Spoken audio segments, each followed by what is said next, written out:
बांग्लादेश, भारत, नेपाल और भूटान 4 देशों ने अपना कनेक्टिविटी की प्रायोरिटी तय कर ली है।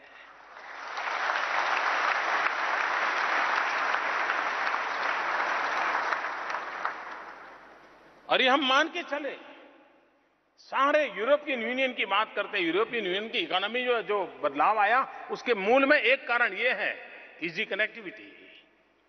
सार्क देश भी इसी प्रकार से आगे बढ़ सकते हैं।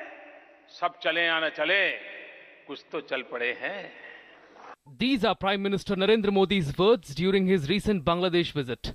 As he said, connectivity plays a major role in the development of SAARC region. And certainly it is a historic day for cooperation among SAARC countries India, Bangladesh, Nepal and Bhutan, which signed a regional motor vehicle pact in Bhutanese capital Thimphu. The agreement will ensure easy transit of both people and goods between the 4 countries.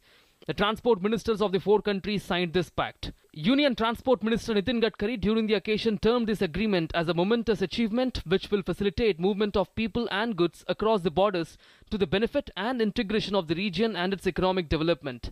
He said the motor vehicle agreement is the overarching framework to fulfill our commitment to enhance regional connectivity. This will need to be followed through with the formulation of the required protocols and procedures in the shortest time possible to realize the ultimate objective of free movement of people and goods in the region. This would further need to be supplemented through building and upgrading roads, railways and waterways infrastructure, energy grids, communications and air links to ensure smooth cross-border flow of goods, services, capital, technology and people. Taken together, this provides enormous opportunity for integration and development of our region. The Bangladesh, Bhutan, India, Nepal deal is expected to help revive the stalled South Asian Association for Regional Cooperation Motor Vehicles Agreement, which was approved during the SAARC summit in November 2014. It would promote safe, economical, efficient and environmentally sound road transport in the region and would further help each country in creating an institutional mechanism for regional integration. Each country will bear its own implementation cost. This has been developed with the support of Asian Development Bank. All countries will carry out a 6-month work plan from July for the implementation of the BBIN MVA.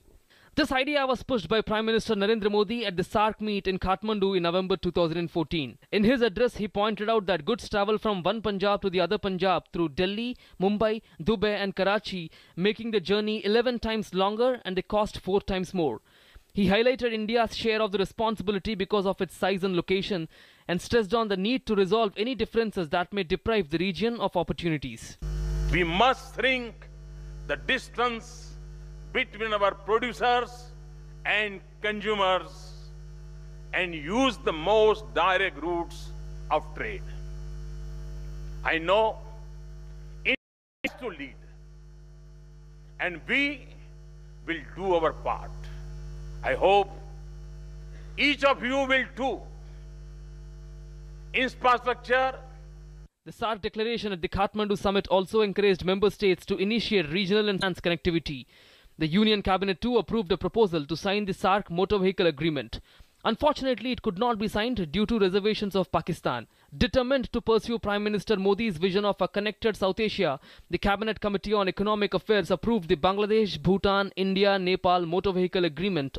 And now, with the signing of this agreement, the sub-region will get access to the larger ASEAN market through seamless passenger and cargo movement. Well, one thing is certain, this historic motor vehicle agreement will not only reduce the transport costs, but also foster the multimodal transport and transit facilities that will enhance the strength of the economic relations and also boost the trade relations between Bangladesh, Bhutan, India and Nepal. With camera person Anand Prakash, this is Venkatraman reporting for DD News.